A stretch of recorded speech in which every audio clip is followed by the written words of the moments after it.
है समय बड़ा बलवान, प्रबल पर्वत झुक जाया करते हैं। है समय नदी की धार कि इसमें सब बह जाया करते हैं। अक्सर दुनिया के लोग समय में चक्कर खाया करते हैं, लेकिन कुछ ऐसे होते हैं जो इतिहास बनाया करते हैं। पिताजी एक दुकान करते थे और उसी दुकान से जो भी है खर्चा-वर्चा चलता था। तब किसी को विश्वास नहीं होता था कि एक दुकानदार के बच्चे के 86% उससे पहले हमारे स्कूल में किसी के भी 65 से ऊपर बोर्ड में नहीं आए थे। मुझे बहुत बड़ी-बड़ी कंपनीज़ में काम करने का मौका मिला, बहुत बड़ी-बड़ी कंपनीज़ में। लास्ट मैंने जिंदल स्टील एंड पावर जो मल्टीनेशनल कंपनी है, उसके एज़ सीआईओ मैंने रिटायरमेंट लिया। उससे पहले मैंने बिरला ग्रुप में काम किया, लोहिया ग्रुप में काम किया, रैनबैक्सी में काम किया। इस टाइप की बड़ी-बड़ी कंपनीज़ में मैंने काम किया। राज जी नमस्ते। नमस्कार। आपका बहुत-बहुत स्वागत है दो बातें पॉडकास्ट पे। समय देने के लिए बहुत-बहुत धन्यवाद। धन्यवाद। राज जी, मुझे अगर संभव हो सके तो थोड़ा-सा अपने बैकग्राउंड के बारे में बताइए। आपका बचपन या जीवन के शुरुआती दिन कैसे थे? अपने बचपन के दिन, ओके। आप मुझे करीब 60 साल पुरानी बातें शायद याद करवाना चाह रहे हैं। मैं लुधियाना, पंजाब के एक छोटे से गाँव में पैदा हुआ था और फैमिली बैकग्राउंड हम ये कहें फाइनेंशियली बहुत ज़्यादा स्ट्रॉन्ग नहीं, बहुत ज़्यादा स्ट्रॉन्ग क्या मतलब पुअर में ही माना जाएगा। पिताजी एक दुकान करते थे और उसी दुकान से जो भी है खर्चा-वर्चा चलता था। मुझे इनफैक्ट लाइफ के शुरू के सालों में काफ़ी हार्डशिप्स कहूँगा मैं। मुझे स्कूल में एडमिशन नहीं मिली, in the sense central school में नहीं मिली। मेरे पिताजी चाह रहे थे कि मुझे केंद्रीय विद्यालय में एडमिशन मिला जाए। गाँव के स्कूल में मिल रही थी, कोई इश्यू नहीं है। प्रयास उन्होंने जारी रखा। 5 साल के बच्चे को जनरली पहली कक्षा में एडमिशन दिया जाता है। मेरी आयु 5 साल हो गई, 6 हो गई, 7 हो गई, तब जाके मुझे किसी तरह उस प्रिंसिपल ने केंद्रीय विद्यालय के एडमिशन दे दिया। राइट, मतलब मैं 7 साल का बच्चा पहली क्लास में, ओके। बट ऑब्वियसली भगवान की दया से थोड़ा बुद्धि ठीक थी, पढ़ाई-लिखाई में ठीक था, तो पहली और दूसरी क्लास 1 साल में करी, तीसरी और चौथी 1 साल में करी और इसलिए मेरा वो 2 साल का जो है वो कंपनसेट हो गया, राइट, टू दैट एक्सटेंट। मैंने कॉलेज जाने से पहले पूरा स्कूलिंग एक ही में करा और मेरा ये रहा कि हर क्लास में मैं टॉप रहा, हर क्लास में, ये रिकॉर्ड है। इनफैक्ट मेरी 2 बहनें हैं, 1 भाई है। वो भी ईश्वर की कृपा ऐसी रही कि पढ़ाई के मामले में चारों बच्चे हम अपनी-अपनी कक्षाओं में हमेशा टॉप किए हैं, हमेशा, हर क्लास में, राइट। मेरे पिताजी चाहते थे कि मैं इसी दुकान को कंटिन्यू करूं आगे, लेकिन मेरा विचार था कि नहीं, दुकान पे नहीं, कुछ ना कुछ लाइफ में करना है और लाइफ में करना मीन्स बाहर निकलना है। बाहर निकलना मीन्स कोई ना कोई अच्छा जॉब करना है। जॉब करने से पहले अच्छी आपको पढ़ाई करनी पड़ेगी। सिर्फ 11वीं या 12वीं क्लास के बाद आपको कोई जॉब नहीं मिलेगा, सिर्फ स्कूलिंग के बाद। तो मेरा शुरू से इंटरेस्ट रहा है। देखिए, उस वक्त के टाइम में ये लेट 70s अर्ली 80s में आपके पास इंटरनेट और इस सब की सुविधा नहीं थी, ताकि आप कुछ थोड़ा-सा एक्सप्लोर करके ये पता लगा लें कि किस कॉलेज में जाना चाहिए, किसके कॉलेज के प्रॉस एंड कॉन्स हैं और व्हाटएवर, वो नहीं। बस जो लोगों से सुना जाता था, जानकारों से, समहाउ पता नहीं क्यों मैं बिट्स पिलानी की तरफ आकर्षित हो गया। जो भी लोगों से सुना और दृढ़ निश्चय ये कर लिया कि बिट्स पिलानी में ही जाना है मुझे, राइट। लोग इसके कंपैरिजन में आईआईटीज को भी उतनी ही अहमियत दे रहे थे, तो मैंने आईआईटी का एंट्रेंस एग्जाम होता है वो दिया, राइट। उसमें भी मुझे सिलेक्शन हो गया, आईआईटी खड़गपुर में मेरा एडमिशन हो गया, सीट मिल गई मुझे, राइट। लेकिन मेरा बिट्स पिलानी की तरफ इंक्लिनेशन था। बिट्स पिलानी में एंट्रेंस एग्जाम नहीं होता था उस वक्त, आज हो रहा है, तब नहीं होता था। उस वक्त आपके जो स्कूल के बोर्ड के एग्जाम के रिजल्ट में मार्क्स आए, उसी के बेसिस पे चलता था, राइट। तो उस वक्त मेरे 86% थे स्कूल में। तब किसी को विश्वास नहीं होता था कि एक दुकानदार के बच्चे के 86%, उससे पहले हमारे स्कूल में किसी के भी 65 से ऊपर बोर्ड में नहीं आए थे। तो ये उस वक्त का एक रिकॉर्ड रहा है। और 86% स्कूल में उस वक्त आने में, आजकल 86% की वैल्यू नहीं है, आजकल तो 95 प्लस और व्हाटएवर तब सोचा जाता है, राइट। मैं उस वक्त की बात कर रहा हूँ। उस वक्त, जिस वक्त अगर आपकी फर्स्ट पोजीशन आ जाती, फर्स्ट डिवीजन आ जाती थी, मतलब 60% से ऊपर आ जाते थे, तो पूरे गांव में मिठाई बांटी जाती थी। तो उस वक्त तो मैं इतना 100% श्योर था कि मुझे बिट्स पिलानी में इन मार्क्स के बेसिस पे एडमिशन मिल जाएगा, मिल गया, राइट। तो बिट्स पिलानी ज्वाइन कर लिया। अब ऑब्वियसली हमारी फाइनेंशियल कंडीशन इतनी अच्छी नहीं थी, दो पिताजी ने सपोर्ट किया, बट 1-2 साल गुजरने के बाद उस वक्त पूरी पूरे कोर्स की 4-5 साल की जो फीस होती थी वो 20,000 रुपए थी सिर्फ बिट्स पिलानी की। स्कूल की फीस तो हमारी सिर्फ 1 रुपए महीना होती थी सर, राइट। तो वो 20,000 रुपए पूरे कोर्स के, 5 साल के कोर्स के, वो मैंने बच्चों को वहां पे पिलानी में रहते हुए ही ट्यूशंस वगैरह पढ़ा के वो पैसा अर्जित किया। पिताजी से लेने की नौबत नहीं आई। यहां तक तो ये पढ़ाई का रहा। फिर बिट्स पिलानी से पास करने के बाद ऑब्वियसली मुझे अच्छे जॉब्स की बहुत ऑफर आई, बाहर के जॉब्स की भी, ओवरसीज जॉब की भी आई, लेकिन मेरा उस वक्त कोई गाइड करने वाला नहीं था, तो ओवरसीज जाने का, अमेरिका जाने का या कोई ऐसा विचार नहीं बना, राइट। तो इंडिया में ही जॉब स्टार्ट किया। और मतलब क्या बताया जाए, उस वक्त मतलब हालात इतने वो नहीं थे।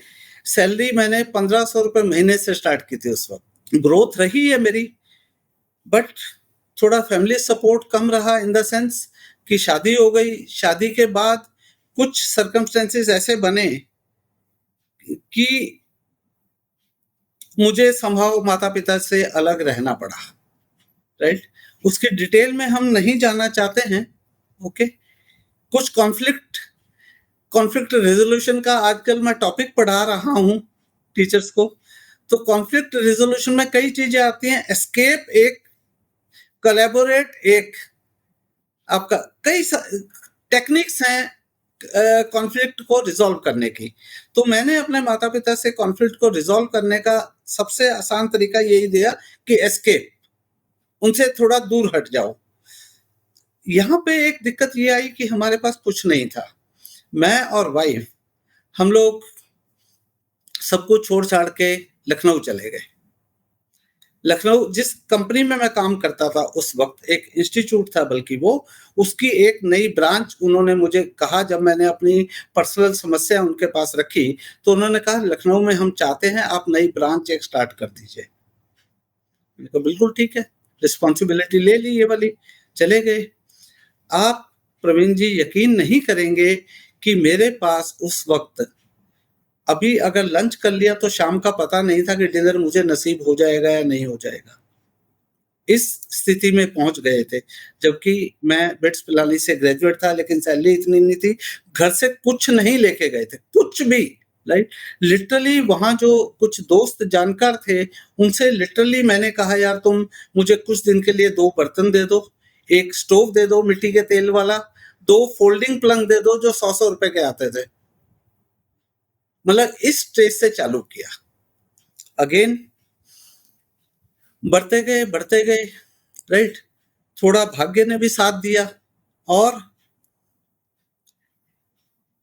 अगर मैं कहूं कि मेरा भाग्य को मैं 1 नंबर दूं, मेरे भाग्य को, राइट, शादी के बाद वाइफ का मिलने से, भाग्य मिलने से, वो 1 और 1 11 हो गए। पहली बिटिया जब हुई मेरी, आई हैव 2 डॉटर्स। पहली बिटिया का भाग्य इतना लेके आई वो 11 से आप मान लीजिए 1,011 हो गया, राइट। इसी तरह दूसरी बिटिया जब आई तो मे बी वो 1,11,000 हो गया। तो इस टाइप से उनका भाग्य जुड़ता गया, राइट। और भगवान ने फिर उसके बाद कोई कमी नहीं छोड़ी, सब कुछ भगवान मुझे देता गया, सब कुछ देता गया, राइट। प्रोबेबली मैं आज ये सोचता हूं कि जितना मैं डिजर्व करता हूं, भगवान ने मुझसे अधिक दिया है, राइट? ये इसका एक महत्वपूर्ण ये है कि कर्म हैं आपके, राइट? भाग्य एक जगह है, कर्म एक जगह है। ये दोनों साथ-साथ चलते हैं, राइट? हम अगर ये कहें कि भाग्य बड़ा है या कर्म बड़ा है, तो ये डिसाइड करना बहुत मुश्किल है, राइट? कई लोग मानते हैं कि भाग्य बड़ा है, अगर आपके भाग्य में है तो हो ही जाएगा ये, राइट? अगर मैं इसको डीपली समझाना चाहूँ तो और आप परमिट करें, तो एक छोटी-सी कहानी बताऊँ मैं? ठीक है। देखिए, मैं कर्म और भाग्य थ्योरी पे बहुत विश्वास रखता हूँ, बहुत बिलीव करता हूँ, राइट? इसको समझने के लिए मैं एक छोटी-सी कहानी बताया करता हूँ लोगों को। वो कहानी इस प्रकार है, 2 राजा, अलग-अलग राज्य के राजा, वो आपस में एक-दूसरे को फूटी आँख भी नहीं बहाते थे, राइट? लड़ाई-झगड़ा उनमें कुछ ना कुछ चलता रहता था, जैसे आजकल भारत और पाकिस्तान में कुछ ना कुछ चलता रहता है, उसी हिसाब से, ठीक है? संत, बहुत बड़े ज्ञानी संत में विश्वास रखते थे। दोनों उसको अपना गुरु मानते थे। पहला राजा गया, महाराज ये युद्ध होने वाला है, आप क्या बता रहे हो, मतलब कैसे रहेगा, क्या रहेगा? कहता, बेटा आपके भाग्य में ये जीतना नहीं है, आपकी हार लिखी हुई है इस युद्ध में, ठीक है? दूसरा राज्य गया, दूसरा राजा उस संत के पास गया, महाराज ये युद्ध होने वाला है, मुझे बताइए क्या करना चाहिए, कैसे है, क्या है? कहता, बेटा तेरे भाग्य में ये युद्ध जीतना लिखा हुआ है, ये तू युद्ध जीत जाएगा। दोनों आ गए अपने अपने घर। जो पहला राज्य जिसके विषय में बोला गया था कि तेरे भाग्य में युद्ध जीतना नहीं है, उसने कहा चलो अगर जीतना नहीं है फिर भी हम अपना पूरा प्रेशर लगाएंगे, पूरा जितना हमारा तन मन धन से हम इस युद्ध को लड़ने का प्रयास करेंगे, राइट? तो उन्होंने अपनी सेना को आदेश दे दिया कि पूरे जोश शोर से, भले ही हमें हारना, वो नहीं बोला उसने, लेकिन पूरे जोश शोर से आपको लड़ना है, फुल स्ट्रेंथ के साथ। दूसरा राजा आया, उसने कहा यार जीत तो जाना ही है जब मेरे भाग्य में लिखा हुआ है, तो फिर ज्यादा मेहनत करने की क्या जरूरत है? युद्ध शुरू हो गया। जो दूसरा राजा था जिसको अपनी जीत पे विश्वास था, क्योंकि संत ने उसके बोल दिया था कि भाग्य में जीत निश्चित है, उसके घोड़े की नाल भी टूट गई पैर की, राइट? लेकिन उसने बॉदर नहीं किया, उसने चिंता नहीं करी, राइट? वो भगाता रहा, घोड़ा गिर गया उसका, राइट?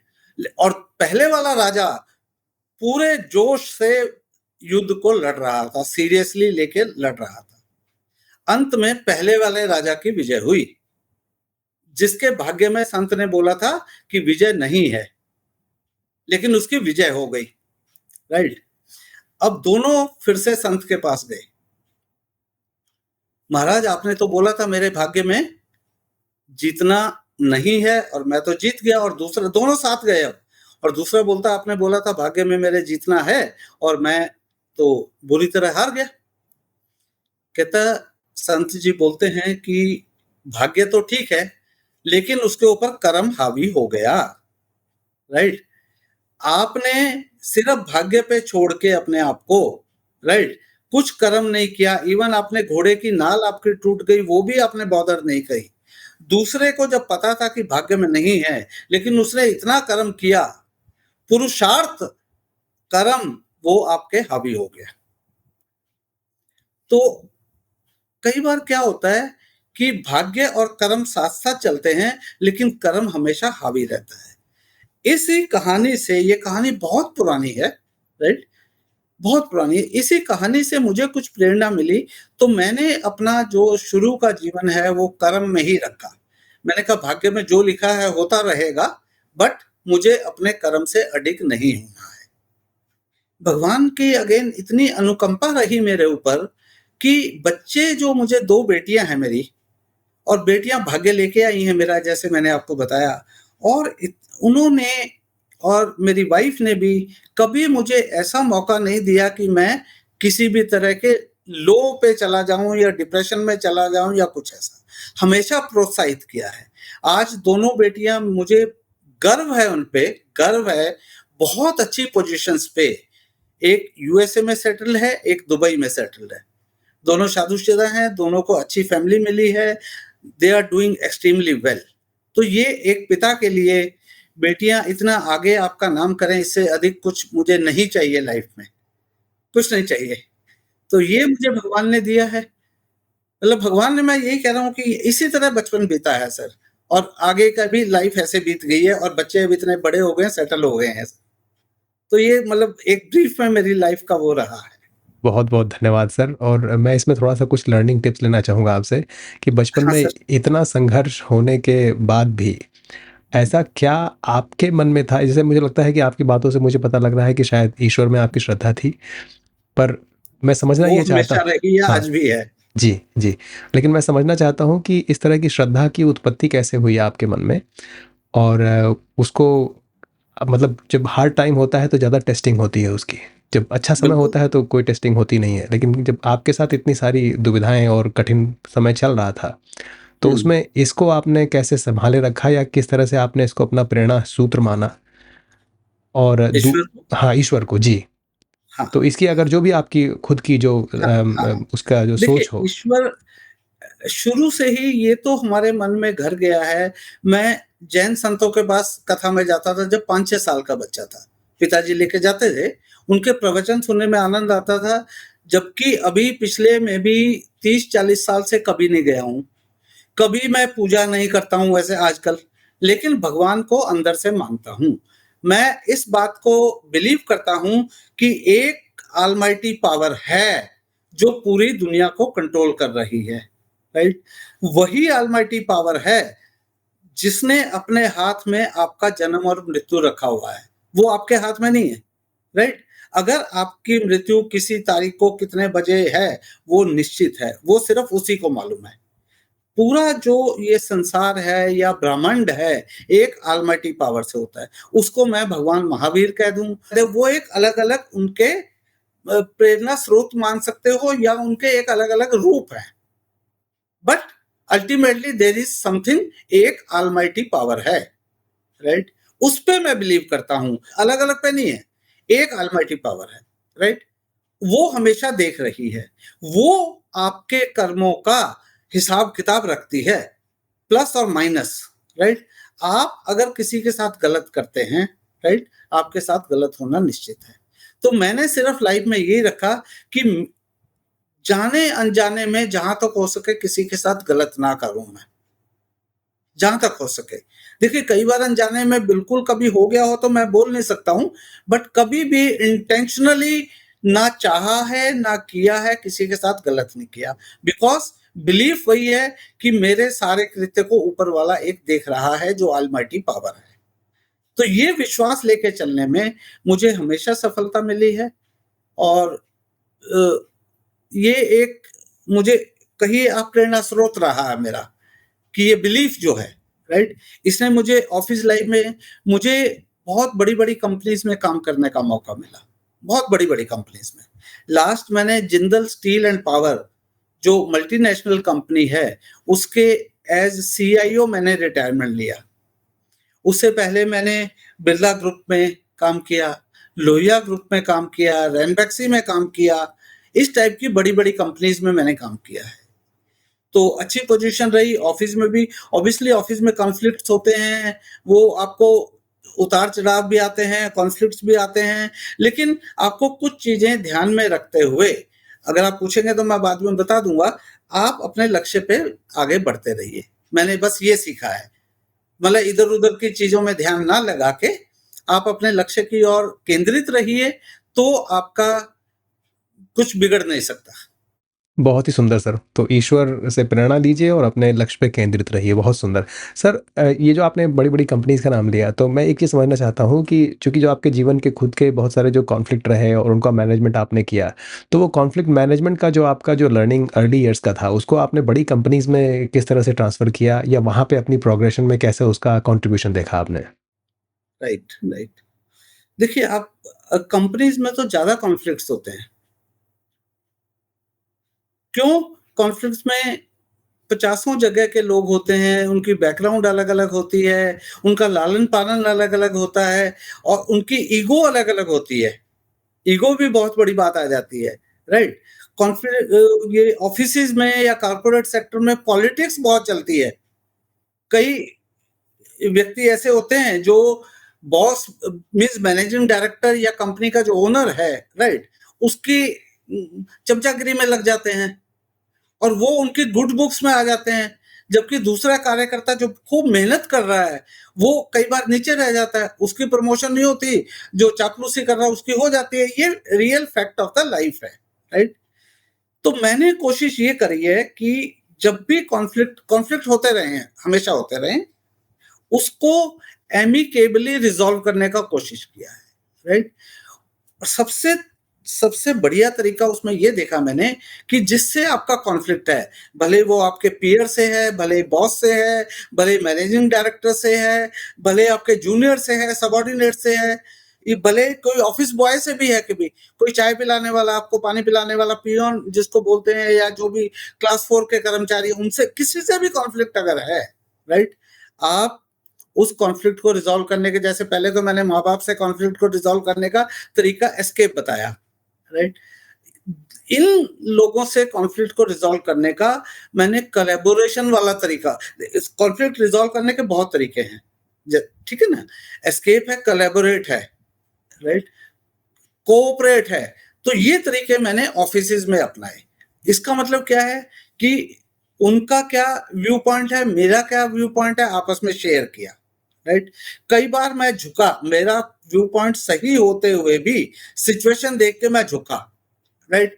कई बार क्या है, अगर उनका और मेरा व्यू पॉइंट अलग-अलग होने के बावजूद भी हम दोनों की रिक्वायरमेंट को मीट कर सकते हैं, दोनों की, सामने वाले की भी और अपनी भी। तो उससे बढ़िया क्या विन-विन सिचुएशन लाने की कोशिश की, ऑलवेज़ विन-विन। इसके लिए भी अगर आप परमिशन दें तो सिर्फ 2 मिनट की एक छोटी-सी कहानी बताऊँगा मैं, राइट?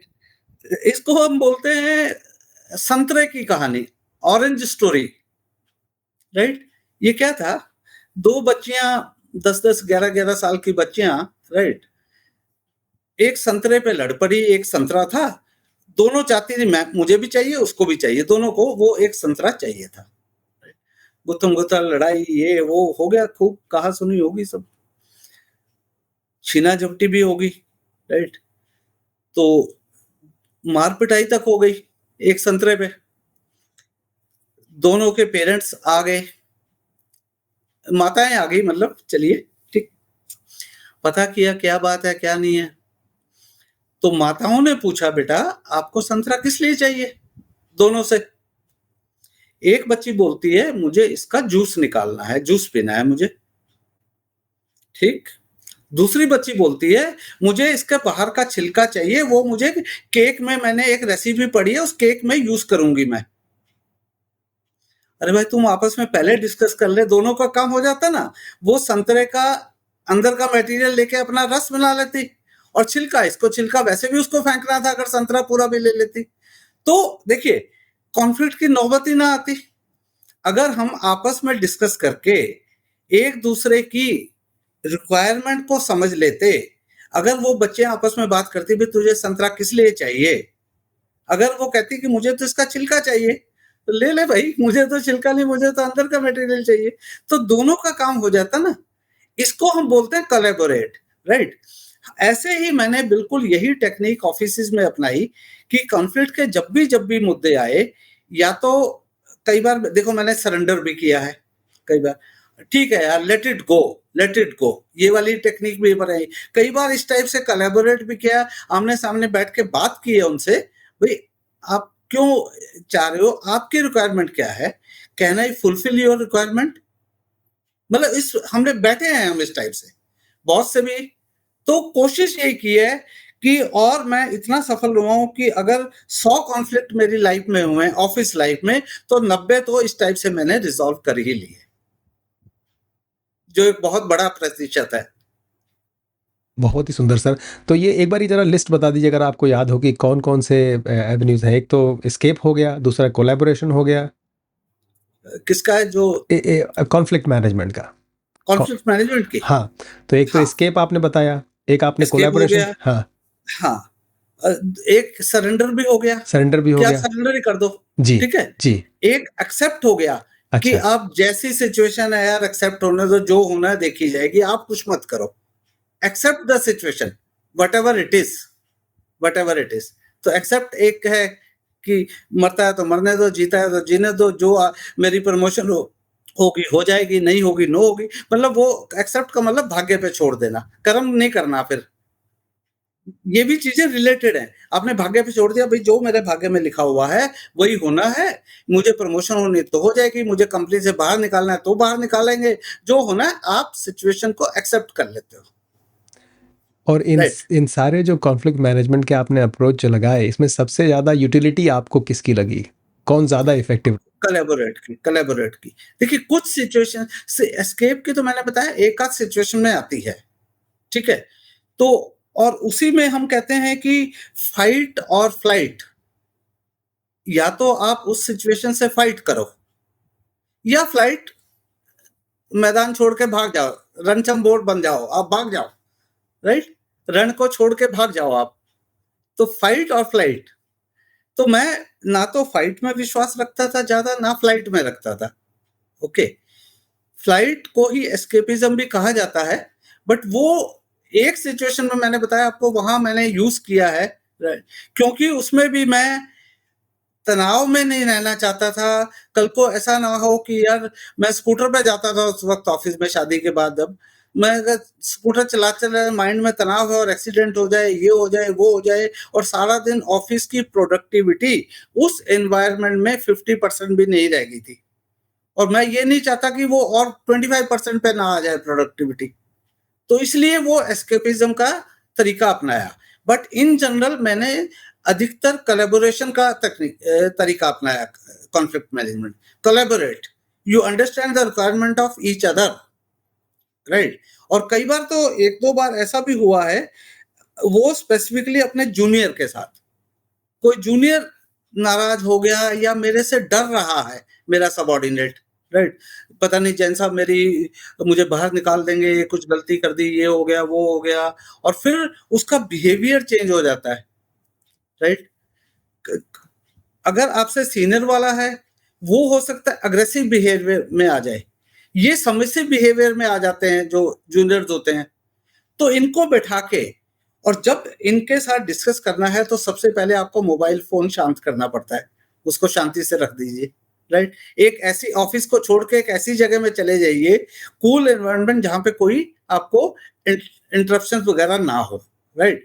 तो मैं उनको एक ऐसे रेस्टोरेंट में ले जाता था जो बहुत ज़्यादा भरा हुआ नहीं रहता था। 1-2 बार किया है मैंने ऐसे।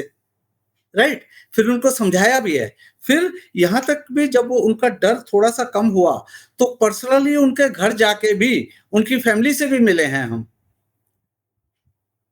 ताकि उनका कॉन्फिडेंस लेवल ऊपर लाए। ये मैंने अपनाया अपने सबॉर्डिनेट्स के लिए, राइट? जब उनको इतना विश्वास आ गया तो ऑब्वियसली वो कॉन्फ्लिक्ट रिज़ॉल्व हो गया, और उसके बाद उनकी प्रोडक्टिविटी भी कई गुना बढ़ गई। मेरे प्रति उनकी लॉयल्टी भी बढ़ गई। तो ये प्रैक्टिकल रहा सर मेरे साथ। कॉर्पोरेट में ही एक और चीज़ आती है बार-बार, टाइम हुँ, मैनेजमेंट का इश्यू आता है। टाइम तो मैनेजमेंट। आपने अपने लाइफ में या अपने जो भी आपके कार्यकाल रहा हो, उसमें किस तरीके से आपने टाइम मैनेजमेंट को रोल दिया है? सर टाइम मैनेजमेंट मेरा सबसे प्रिय सब्जेक्ट है, सबसे प्रिय, स्ट्रेस मैनेजमेंट इन सबसे भी। मैंने लगभग 40 साल नौकरी करी है। 40 साल में से एक दिन भी रिकॉर्ड नहीं है कि मैं कभी लेट हुआ हूँ। ऑफिस अगर 9 बजे लगता था तो आर के जैन 8:30 बजे ऑफिस में पहुंच जाता था। किसी के घर मुझे इनविटेशन आया हुआ है शाम को 8 बजे का, तो एग्ज़ैक्ट 8 बजे हो जाता था। मैंने आजकल मैं पोस्ट रिटायरमेंट टीचर्स, स्कूल के टीचर्स के साथ एसोसिएटेड हूँ। उन टीचर्स को मैं time management, stress management, anger management, value based education और आईटी की चीज़ें, ये सब ऑनलाइन और ऑफलाइन पढ़ाता हूँ। अभी तक 250 वर्कशॉप ऐसी कर चुका हूँ मैं, ऑनलाइन। राइट? वो 250 वर्कशॉप का या तो समय 4 बजे होता है या 5 बजे का हम स्टार्टिंग टाइम, और 1 घंटे की है तो 4 वाली 5 बजे खत्म, 5 वाली 6 बजे खत्म, 2 घंटे की तो 4 वाली 6 बजे खत्म, लाइक दिस। जितनी 250 हैं, अगर 4 बजे स्टार्ट होनी तो कोई वर्कशॉप 4 बज के 1 मिनट पे स्टार्ट नहीं हुई। To that extent I have been punctual, right? मैं पौने 4 बजे अपना गूगल मीट ऑन करता रहता था, बंदे ज्वाइन करते रहते थे, और एग्जैक्ट 4 बजे, एग्जैक्ट, राइट, मैंने 1 मिनट भी लेट नहीं किया, एग्जैक्ट 4 बजे एक्चुअल टॉपिक पे मैं आ गया, समय से पहले, हमेशा। इस चीज ने मुझे बहुत ही, यहाँ तक कि मैं आप कहोगे शायद मैं अपनी बड़ाई अपने आप कर रहा हूँ, लोग ऑफिस में ये कहते थे कि जैन साहब आगे 8:30 बज गए, घड़ी मिला लो, घड़ी मिला लीजिए। मतलब यहाँ तक था। समय के लिए तो मैं आज भी कभी भी 1 सेकंड भी लेट नहीं होता। किसी को रेलवे स्टेशन, एयरपोर्ट पे रिसीव करने जाना होता है, प्लेटफॉर्म पे मैं आधा घंटा पहले पहुंच जाऊंगा उसको रिसीव करने के लिए भी। आज तक लाइफ में कोई ट्रेन मिस नहीं हुई, कोई फ्लाइट नहीं मिस। समय मेरे लिए बहुत इंपॉर्टेंट है, टाइम बहुत इंपॉर्टेंट है, यही बच्चों ने सीखा है। तो समय को हम क्या मानते हैं, अगर हम समय की कदर नहीं करेंगे ना, समय हमारी कदर नहीं करेगा। समय के बारे में कहा गया, समय जो है ना, टाइम जो है, वो बहुत बलवान है, वो आपकी ऐसी की तैसी कर देता है समय बड़ा बलवान, प्रबल पर्वत झुक जाया करते हैं, है समय नदी की धार कि इसमें सब बह जाया करते हैं। अक्सर दुनिया के लोग समय में चक्कर खाया करते हैं, लेकिन कुछ ऐसे होते हैं जो इतिहास बनाया करते हैं। टाइम तो सर ये है, किसी को नहीं छोड़ेगा अगर आपने टाइम की कदर नहीं करी। If you do not manage the time, time will manage you, right? हमेशा मैं समय को मैनेज करने के लिए टू डू लिस्ट बना के रखता था, ये काम कर। आज भी मोबाइल फोन में मेरे, आज 2:30 बजे आपकी स्टार्ट होनी है, 15 मिनट कम से कम पहले मेरे पास रिमाइंडर, 15 का आधा घंटा कर लीजिए। इवन शाम को 6 बजे सब्जी लेने जाना मैंने लिखा हुआ है। छोटी छोटी चीजें भी, राइट, वो मैं लिख लेता हूं कि ये आज करना है और इस समय करना है। और 99.9% मेरी लाइफ की अभी तक की जो मैंने समय लिख दिया, उस समय पे मैं उसको कर पाया हूं। इतना मतलब टाइम को मैंने अहमियत दी है, राइट? काम को लिखा, पहले तो सुबह ही लिख लिया आज क्या क्या करना है, उनको प्रायोरिटाइज कर लिया, ठीक है? प्रायोरिटाइज करने का मतलब क्या है कि मैंने लिखा कि सब्जी लानी है आज, राइट? तो सब्जी लाना मतलब सुबह नहीं कर सकता, पहला काम नहीं हो सकता, बिकॉज मार्केट ही नहीं खुलती। मार्केट ही शाम को 3 बजे खुलती है, मंडी लगती है, तो शाम को ही जाना है मुझे। तो प्रायोरिटाइज कर लिया, उनमें मैंने ये डिसाइड कर लिया कौन सा काम अर्जेंट है, कौन सा इंपॉर्टेंट है। अर्जेंट प्लस इंपॉर्टेंट अगर दोनों है तो मैं खुद करता हूं। अर्जेंट है लेकिन इंपॉर्टेंट नहीं है तो उसको मैं डेलीगेट कर देता हूं किसी और को। भाई अर्जेंट है, आज ही करना है, चलो इतना इंपॉर्टेंट नहीं है, मेरी ज्यादा इंटरवेंशन की जरूरत नहीं है, तुम कर दो यार, अपने सबॉर्डिनेट को दे दिया, कोलीग को दे दिया, लाइक दिस। कुछ होते हैं हमें लगता है ना अर्जेंट है ना इंपॉर्टेंट है, छोड़ो उसको, तो आप उसको छोड़ दीजिए, राइट? कुछ होता है कि इंपॉर्टेंट होते हैं लेकिन अर्जेंट नहीं होते, चौथी तरह का। इंपॉर्टेंट होते हैं, अर्जेंट नहीं होते। फॉर एग्जाम्पल अगर मैं कहूं कि मेरे दांत में पीड़ा हो रही है, डेंटिस्ट को दिखाना है, राइट, तो ये इंपॉर्टेंट है, अर्जेंट नहीं है। ये नहीं है कि आज ही दिखाओ, आप 2 दिन बाद, 3 दिन बाद, हफ्ते बाद भी दिखा सकते हो, अनलेस अनटिल बिल्कुल ही ऐसी नौबत आ जाए, राइट? तो ये कामों को हमें डिवाइड अगर कर लेते हैं कि अर्जेंट एंड इंपॉर्टेंट कौन से हैं, इंपॉर्टेंट बट नॉट अर्जेंट कौन से हैं, अर्जेंट बट नॉट इंपॉर्टेंट कौन से हैं, और नॉट अर्जेंट नॉट इंपॉर्टेंट कौन से हैं, अगर हम ये कर लें डिवाइड अपने कामों को, रोज के या आपके वीकली हैं या मंथली हैं, वटएवर, राइट, तो आपका टाइम मैनेजमेंट आराम से हो जाएगा। यही मैं आगे टीचर्स को और जिनको भी बताता हूं, क्योंकि मैं जो है वो खुद इन चीजों का पालन करता हूं। और प्रवीण जी एक और चीज है, मैं कोई भी चीज, टीचर्स मेरे साथ आज की डेट में 27 स्कूल के टीचर्स जुड़े हुए हैं, 27 schools, with more than 1500 teachers, right? और उनको 250 से ऊपर वर्कशॉप करवा चुका हूँ मैं। तो उनको भी मैं अगर बताता हूँ तो पहले मुझे वो प्रैक्टिस करनी है, वो चीज़ मेरे अंदर होनी चाहिए। अगर मैं टाइम मैनेजमेंट नहीं खुद करता हूँ, तो टीचर को मेरा कोई हक नहीं बनता कि उनको मैं टाइम मैनेजमेंट पे लेक्चर दूँ। तो जो वैल्यूज़ है ना, वो वैल्यूज़ आपको अपने अंदर पहले इनकलकेट करनी है और उसके बाद ही आप आगे किसी को भाषण दे सकते हो या बोल सकते हो, भई तुम ये करो। अगर खुद नहीं करते, तो आपको कोई मेरे हिसाब से तो कोई राइट नहीं है। जैसे एक पिताजी हैं, वो अगर रोज़ सिगरेट और शराब पीते हैं, तो उनको कोई हक नहीं बनता कि अपने बच्चों को बोल सके, बेटा सिगरेट नहीं पीनी चाहिए। तो वैल्यूज़ पहले अपने अंदर इनकलकेट करनी पड़ती हैं। तो वैल्यूज़ का आपने बड़ा अच्छा बात कहा, तो ह्यूमन वैल्यूज़ आपके हिसाब से कौन-कौन सी इम्पोर्टेंट वैल्यूज़ हैं जो आपको कॉर्पोरेट में आगे प्रोग्रेशन देती हैं? ओके। सर वैसे देखा जाए तो अगर हम अ, अपने पुराने शास्त्रों या ग्रंथों के हिसाब से चलें, तो हमारे ग्रंथों में 434 वैल्यूज़ ह्यूमन वैल्यूज़ बताई गई हैं। 434, राइट? इनमें से 5 वैल्यूज़ जो हैं वो मेन वैल्यूज़ मानी जाती हैं। जिसमें से एक लव है, प्रेम करिए, राइट? एक ट्रूथ है, सच बोलना है। एक मेरा धर्म है, राइट कंडक्ट पे आ जाता है। एक नॉन वायलेंस है, अहिंसा, अहिंसा परम, और एक पीस, शांति। ये 5 जो हैं ये मेन वैल्यूज़ हैं, राइट? इन पाँचों की फिर फर्दर सब वैल्यूज़ हैं, पाँचों की। अगर आप देखेंगे पाँचों की सब वैल्यूज़ हैं। तो ये 5 वैल्यूज़ पे हमें सब वैल्यूज़ पे हमें देखिए, मैं ये नहीं कहता कि किसी भी इंसान में ये 434 की 434 वैल्यू हो जाए। No, it cannot be, right? आप में जितनी है उतनी होनी चाहिए।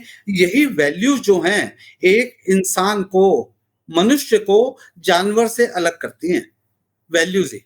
हम जानवर में कोई वैल्यू एक्सपेक्ट नहीं कर सकते। हम इंसान में ही वैल्यूज़ एक्सपेक्ट करते हैं, राइट? तो ह्यूमन वैल्यूज़ आपकी ह्यूमन वैल्यूज़ पे देखिए मैंने 5 बताई हैं, उनमें से आप कोई भी आप अगर लेंगे, उसकी सब वैल्यूज़ भी आ जाती हैं। जैसे हम कहें कि अभी मैंने एग्ज़ाम्पल दिया कि आप अपने आप को पहले वो काम आपके अंदर होनी चाहिए वो वैल्यू, तभी आप दूसरों को उपदेश दे सकते हो, राइट? इसके बारे में एक दृष्टांत आता है अपने बापू महात्मा गांधी जी का। उनके पास क्या हुआ, एक महिला अपने बच्चे को लेके गई। मतलब ये रियल है शायद, राइट? गांधी जी के पास लेके गई, उनको बोला, बापू ये मेरा बेटा ना गुड़ बहुत खाता है, मीठा गुड़ बहुत खाता है, इसका आप क्या इसको बताएंगे? वो बच्चा बापू की वो माँ उसके पूरे गांधी जी को मानते थे। तो उसकी माता को ये लगा, बच्चे की माता को, कि गांधी जी अगर कुछ इसको बोलेंगे तो ये मान लेगा, राइट? तो गांधी जी को बोला ये गुड़ बहुत खाता है, आप क्या इसको सजेस्ट करेंगे? तो गांधी जी ने कहा, आप 1 हफ्ते के बाद मेरे पास आइए, तब मैं इसका सॉल्यूशन आपको बताऊँगा। आज नहीं बता सकता, 1 हफ्ते बाद आ जाइए। ठीक है? वो माता 1 हफ्ते के बाद अपने बच्चे को फिर लेके गई गांधी जी के पास। गांधी जी ने बताया कि देखो गुड़ खाने के इतने नुकसान हैं, ये हैं बेटा, नहीं खाना चाहिए, और ये व्हाटएवर उसने कुछ बोला और बच्चे ने मान भी लिया आगे से। अब माता बड़ी हैरान, भई मैं पिछले हफ्ते आई थी तो यही बात गांधी जी पिछले हफ्ते भी बोल सकते थे। आज क्यों ये बात 1 हफ्ते बाद क्यों बुलाया मुझे उन्होंने? तो जिज्ञासावश उन्होंने गांधी जी से पूछ लिया, बापू आप यही बात मुझे पिछले हफ्ते भी बता सकते थे। कहते नहीं बेटा, पिछले हफ्ते मैं स्वयं बहुत गुड़ खाता था, राइट? 1 हफ्ते के अंदर मैंने गुड़ खाना बिल्कुल छोड़ दिया। जब मैं खुद खाता था तो इस बच्चे को कैसे बोल सकता था कि गुड़ मत खाओ। ठीक है जी? तो ये होता है कि आप में अगर कोई वैल्यू आप दूसरे में चाहते हो, कोई गुण दूसरे में चाहते हो, तो पहले अपने अंदर क्रिएट करिए उसको। अदरवाइज मैं तो यही कहूंगा, आपको हक ही नहीं है कोई। ये वैल्यूज का है। बहुत एग्जांपल हैं प्रवीण जी वैल्यूज के बारे में, तो out of the box thinking ये एक सब वैल्यू है। Out of the box thinking, बहुत स्टोरीज हैं इसके बारे में भी, राइट। जैसे मैं एक और छोटी सी आपको घटना बताता हूं, ये शायद आपने सुनी भी होगी। एक क्या बोलते हैं, जो लोन देता है साहूकार, पुराने जमाने में साहूकार बोला जाता था। एक गरीब व्यक्ति ने उससे लोन लिया, साहूकार से कुछ कर्ज ले लिया, राइट, और उसकी मियाद रख दी कि 3 महीने में उसको वापस कर देगा। 3 महीने बीतने के बाद वो उस स्थिति में नहीं था कि उसको वापस कर दे, राइट। उस व्यक्ति के एक सुंदर बेटी थी। उस साहूकार की नजर उस बेटी पे थी। वो चाहता था कि मैं इस बेटी से शादी कर लूं, राइट। तो उसने कहा ठीक है, अगर तुम इस बच्ची की शादी मेरे साथ कर दोगे तो मैं तुम्हारा कर्ज माफ कर दूंगा। वो बेटी भी नहीं मानी और वो व्यक्ति भी नहीं माना, राइट। तो उसने कहा अच्छा तुम ऐसा करो, मैं एक थैले में 2 कंकड़ डाल रहा हूं, ये कंकड़ इतने बिखरे हुए हैं, इन्हीं कंकड़ में से उठा के 2 कंकड़ एक थैले में डालता हूं, एक सफेद कंकड़ डालूंगा और एक काला कंकड़ इसमें डालूंगा, इस बैग में। आपकी बेटी अगर इसमें से सफेद कंकड़ उठा लेगी तो आपका कर्जा भी माफ और मुझे शादी भी इससे नहीं करने की आवश्यकता, ठीक है। मतलब आप मुक्त हो जाओगे कर्ज से भी और इस भार से भी कि साहूकार से शादी करनी पड़ेगी। लेकिन अगर काला कंकड़ उठा लिया, राइट, तो आपकी बेटी को मेरे साथ शादी करनी पड़ेगी, ये उसने शर्त लगा दी। अब वो जो बिटिया थी, बच्ची थी, वो देख रही थी कि उसने थैले में दोनों काले कंकड़ डाले हैं, देख लिया उसने, सफेद नहीं डाला उस बैग में, राइट। अब उसको, लड़की को पता था कि इस बैग में दोनों काले कंकड़ हैं, दोनों में से कोई भी उठाएगी काला आएगा, काला का मतलब उसको उस साहूकार से शादी करनी पड़ेगी, राइट। अब लड़की के पास क्या चॉइस थी, या तो एक पत्थर उठा के उससे शादी कर लेती, या दोनों निकाल देती और उसकी पोल पट्टी खोल देती, ठीक है ना, या मना कर देती निकालने से कि नहीं मुझे ये वाला प्रस्ताव मंजूर नहीं है। ये 3 उसके पास ऑप्शंस थे, राइट।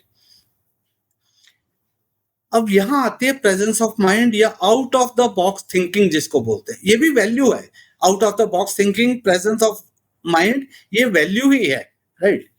ये राइट कंडक्ट की सब वैल्यू है। जो मैंने 5 आपको मेन वैल्यूज बताई, उसमें से जो राइट कंडक्ट है उसकी एक सब वैल्यू है, राइट।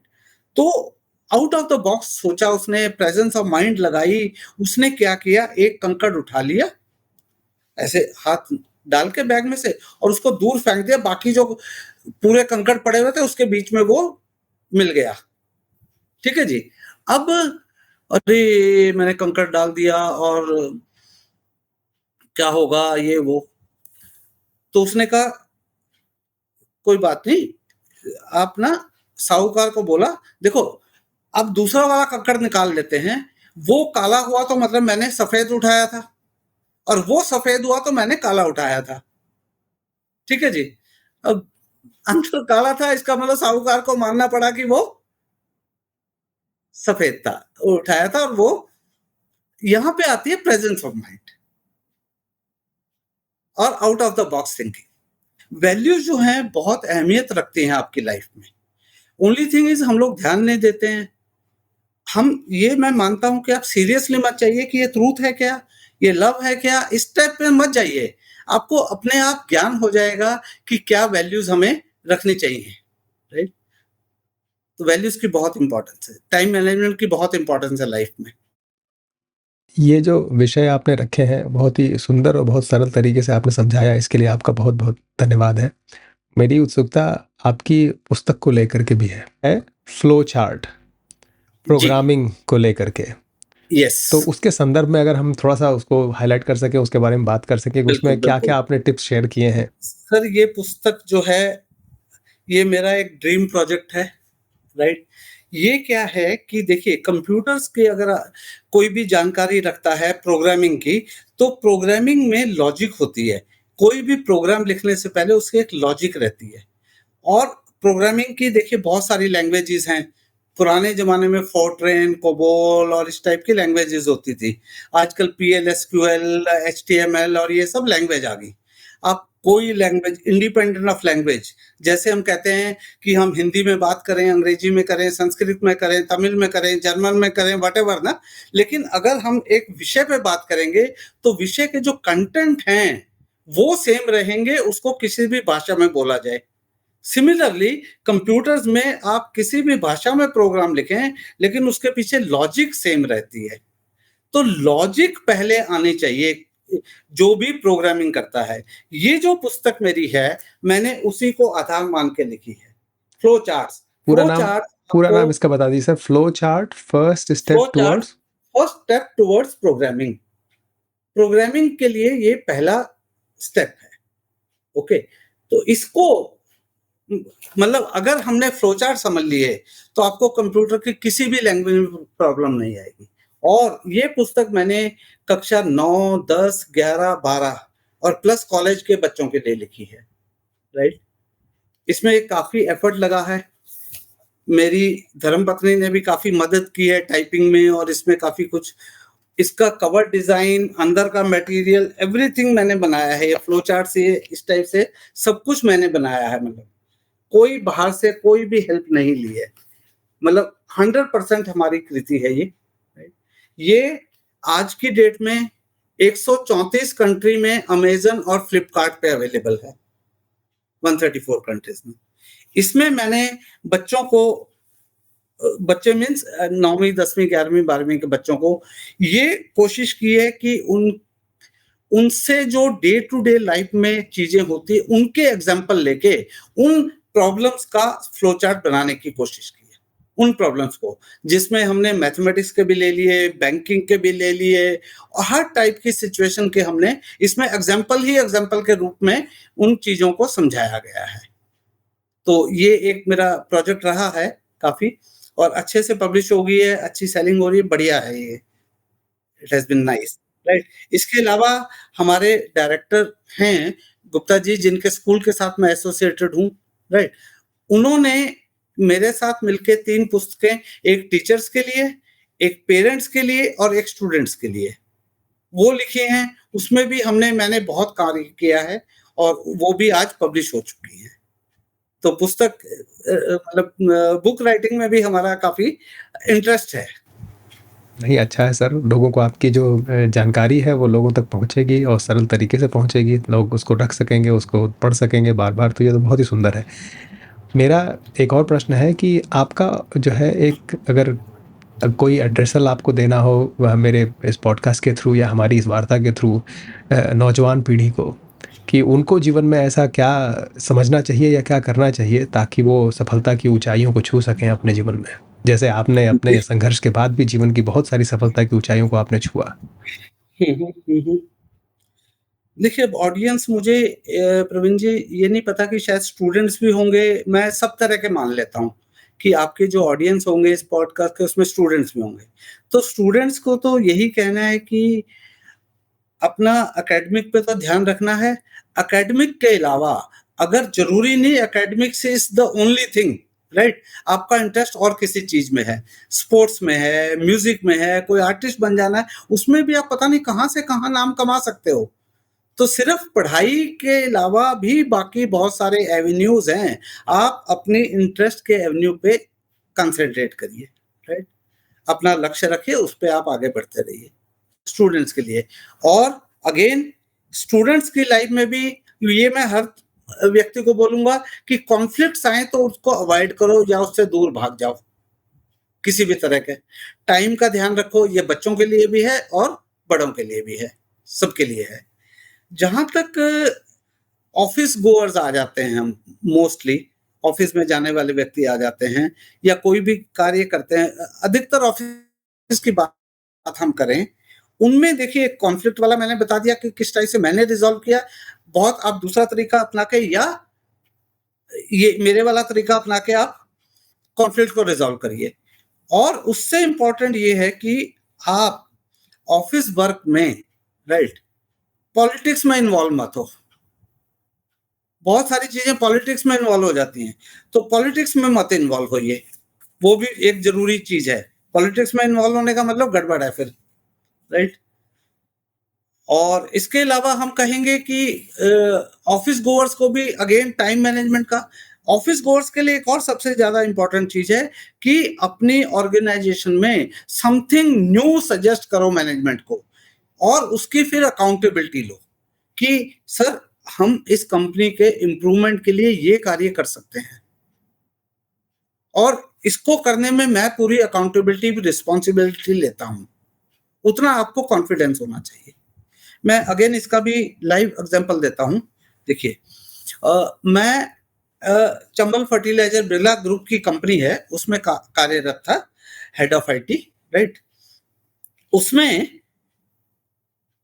उस समय ये है 1995 की बात, राइट। आप लोग भी शेयर में डील करते होंगे, कंपनी के शेयर्स खरीदते हैं लोग। आजकल तो शेयर्स इमीडिएटली ऑनलाइन ही खरीदा जाता है, तुरंत आपके डीमैट अकाउंट में आ जाता है।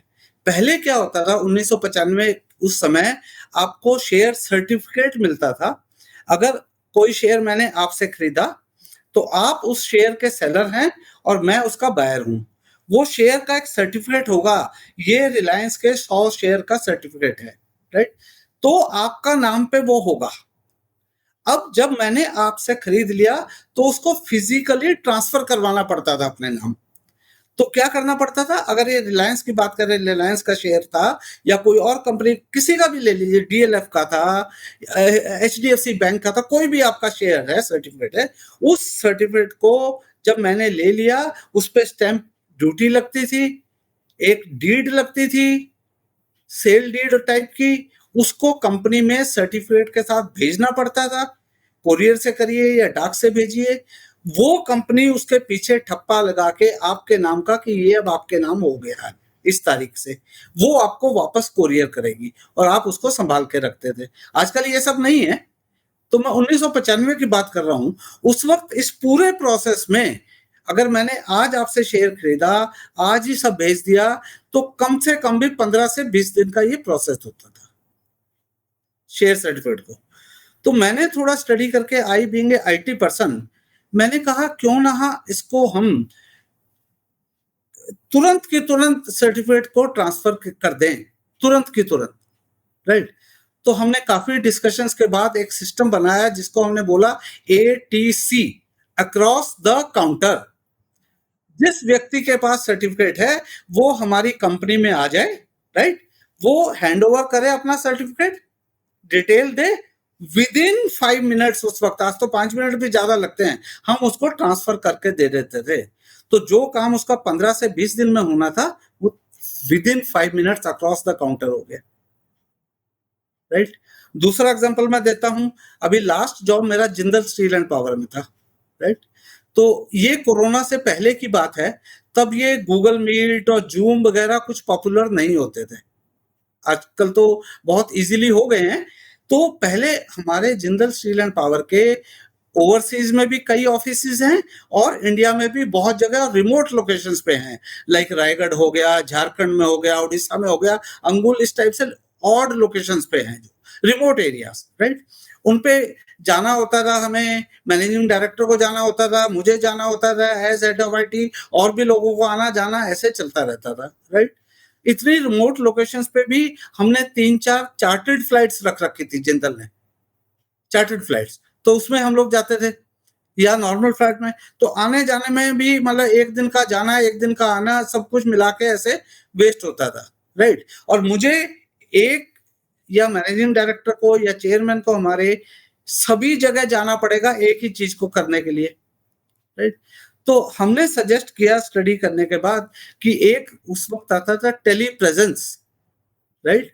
आप हर जगह पे बड़े इक्विपमेंट, बड़ी बड़ी स्क्रीन टाइप लगा दीजिए, टेली प्रेजेंस। उससे आप, जैसे आजकल गूगल मीट में हो जाता है, सभी लोकेशंस को एक साथ जोड़ सकते हैं और उनसे ऐसे बात कर सकते हैं जैसे आप आमने सामने कर रहे हो, राइट। तो इसका मैंने सजेस्ट किया। सजेस्ट करने से पहले इसकी डीप स्टडी इतनी करी कि हम जिन वेंडर्स ने हमें बताया, उनके चाइना में एक वेंडर है, जो चाइनीज़ कंपनी है, वेंडर तो इंडिया का है, वहाँ हम फिज़िकली जाके बीजिंग में जाके देखा हमने कि कैसे वर्क करता है, राइट? तो ऐसे ही नहीं हवा में नहीं बोल दिया कि ये लगा लो, क्योंकि एक इंस्टॉलेशन की कॉस्ट उस वक़्त 1 करोड़ रुपया थी। हमें 10 जगह लगाना था तो 10 करोड़ की इन्वेस्टमेंट करनी थी टू स्टार्ट विथ, राइट? लेकिन उससे बेनिफिट कितना हो जाता? आपकी सारी ये चार्टर्ड फ्लाइट्स की विजिट्स बच गई। जहां आपको 10 जगह जाना था वो एक ही जगह एक ही मीटिंग में हो गया। आने जाने की नौबत नहीं, बहुत पैसा और पैसे से ज्यादा टाइम बच गया, राइट? लेकिन हमने उसको स्टडी करने के बाद, प्रैक्टिकली देखने के बाद, राइट, तब ही सजेस्ट किया। तो मैं जो आज की जनरेशन है जो ऑफिस में काम कर रही हैं, उनको ये कहना चाहूंगा कि आप नई चीजें सजेस्ट करो, नई टेक्नोलॉजी सजेस्ट करो। अगर टेक्नोलॉजी में है, आप अगर दूसरे एरिया में फाइनेंस में हैं, तो न्यू लॉज आते हैं जो फाइनेंस के, या उसको कैसे हम अपना फाइनेंशियल को स्ट्रीमलाइन कर सकते हैं, चीजें नई नई सजेस्ट करो, provided you be confident on what you are suggesting. You have to be confident, right? ये एक बहुत जरूरी चीज है। और तीसरी चीज, मैं आज के जो युवा पीढ़ी है जो ऑफिस में काम करती है, उनको ये कहना चाहूंगा कि हर चीज को देखने का नजरिया बदलना पड़ेगा उनको। How do you look at the events? देखिए, आपकी लाइफ में ऑफिस में घटनाएं होंगी, इवेंट होने से रोक नहीं सकता कोई। उस इवेंट को देखने का आपका नजरिया क्या है, वो बहुत ही इंपॉर्टेंट है, बहुत ही इंपॉर्टेंट है, राइट? इसके लिए भी एक छोटा सा दृष्टांत बात करते करते मुझे याद आ गया। देखिए, एक व्यक्ति गाड़ी में जा रहा था, उसका भयंकर एक्सीडेंट हो गया, खुद ड्राइव कर रहा था लेकिन वो बच गया, गाड़ी को खूब नुकसान हुआ। ओके, ये एक घटना हुई, घटना है, एक्सीडेंट हो गया और जो ड्राइवर था वो बच गया, ये घटना हुई, ठीक है जी। अब दो परिवार हैं, इसको कैसे देखते हैं? एक परिवार इसको ऐसे देखता है, अरे मेरी 10 लाख की गाड़ी है, उसका नुकसान हो गया, टूट गई, ये वो, इसकी तो मैंने इंश्योरेंस अभी ड्यू थी और ये और फलाना ढिमकाना, राइट? इस टाइप से देखता है वो, अपने फाइनेंशियल लॉस को देखता है। यही घटना दूसरा परिवार इसको कैसे देखता? भगवान का शुक्र है बेटा बच गया मेरा, जो ड्राइव कर रहा था। अरे गाड़ी तो आनी जानी है, ये तो कल को नहीं ले लेंगे हम, राइट? घटना सेम है, उसको देखने का नजरिया, positive way of looking, negative way of looking, आप कैसे देखते हो, ये बहुत इंपॉर्टेंट है। तो आपको इवेंट्स को देखने का अपना नजरिया बदलना पड़ेगा। आप ये देखिए कि इस इवेंट को मैं पॉजिटिव तरीके से कैसे देखूं, राइट? ये मतलब कुछ चीजें जो होती हैं बहुत बहुत ज्यादा इंपॉर्टेंट हो जाती हैं। इसमें हम क्या आपको बोले प्रवीण जी, और इसके अलावा जो युवक हैं उनको अगेन टाइम मैनेजमेंट कहीं नहीं जाएगा। टाइम मैनेजमेंट जो है हर जगह काम आएगा आपका। नेक्स्ट चीज ये है कि आप अपनी कॉन्शियस क्लियर रखिए, राइट? कई लोगों के रहता है कि मन में यार किसी तरह ऑफिस से और हेरा फेरी करके कुछ कमाया जाए, वो कभी सफल नहीं होता, कभी नहीं होगा, राइट? छोटे मोटे गेन के लिए आप अपनी कॉन्शियस को मत बेचो, ये बहुत जरूरी है, ठीक है? तो ये कुछ चीजें हैं सर, जो मेरे ख्याल अगर लोग ध्यान में देंगे तो ऑब्वियसली उनके लाइफ में स्मूथनेस रहेगी। सर बहुत-बहुत धन्यवाद, बहुत अच्छा। मुझे तो बहुत बढ़िया लगा, मैंने काफ़ी कुछ सीख लिया इसमें से और कुछ चीज़ें डेफ़िनेटली बड़ा विशेष धन्यवाद। जो आपने पूछा मैं थोड़ा-सा आंसर करता रह गया बस एक्सटेम्पोर। तो इसीलिए मैं शांतिपूर्वक सुन रहा था। अब सर मेरे जो प्रश्न थे अभी तो अंत नहीं होंगे बट काम भर के मैंने पूछ लिए हैं। मैं आपसे हुँ, हुँ। निवेदन 2 करूँगा। एक तो पहला निवेदन ये है कि भविष्य में मुझे कभी समय दीजिएगा ताकि हम आपकी जो टेक्नोलॉजी रिलेटेड जो आपकी जो पर्सनैलिटी का जो एस्पेक्ट है और जो आपने चीज़ें की हैं, जैसे ठीक, आपने कोविड से पहले का पूरा एक एग्ज़ाम्पल दिया, तो इससे मुझे समझ में आता है कि एक वार्ता हम लोग उस पे कर सकते हैं। तो ये रिक्वेस्ट है ठीक आपसे है। कि भविष्य में मुझे अवश्य, समय अवश्य। दीजिएगा।